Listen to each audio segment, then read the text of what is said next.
महाराष्ट्र के विरोधी दल के नेता अंबादास दानवे ने कांग्रेस नेता राहुल गांधी के खिलाफ दर्ज किए गए आपराधिक मामले को गलत ठहराया है। उन्होंने कहा कि राहुल गांधी के खिलाफ दाखिल किया गया मामला पूरी तरह से गलत है और इसका कोई औचित्य नहीं है। राज्य हा देश लोकशाहीचा देश असताना या राज्यात हुकुमशाही आणण्याचा प्रयत्न भारतीय जनता पार्टीचा चालू है। हमारे जो आज आंदोलन किया गया कांग्रेस की तरफ से, क्या कांग्रेस ने महाविकास आघाड़ी का सभी पार्टियों का हमारे महाविकास आघाड़ी का ये आंदोलन था। किसी भी पार्टी का कार्यालय किसी भी व्यक्ति ने तोड़ना ये गुनाह है और इसमें सरकार शामिल है। सरकार ने तुरंत उस सब गुंडों को अरेस्ट करना। राहुल गांधी यांच्या विरोधामध्ये एफआयआर दाखल करण्यात आल्याची माहिती मिळते आहे।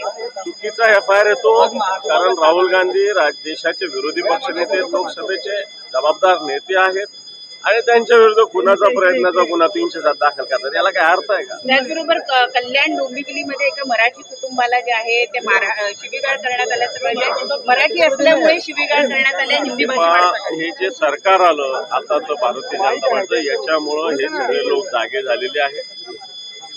परंतु मला वाटतं मराठी माणूस त्याच्या मनगटात एक ताकद आहे, धमक आहे। अशा पद्धतीने महाराष्ट्रात येऊन जर बाहेरचे माणसं जर मराठी माणसाला अशा पद्धतीने धमक्या देत असेल तर त्याला मोठमोठ जबाब दिला जाईल।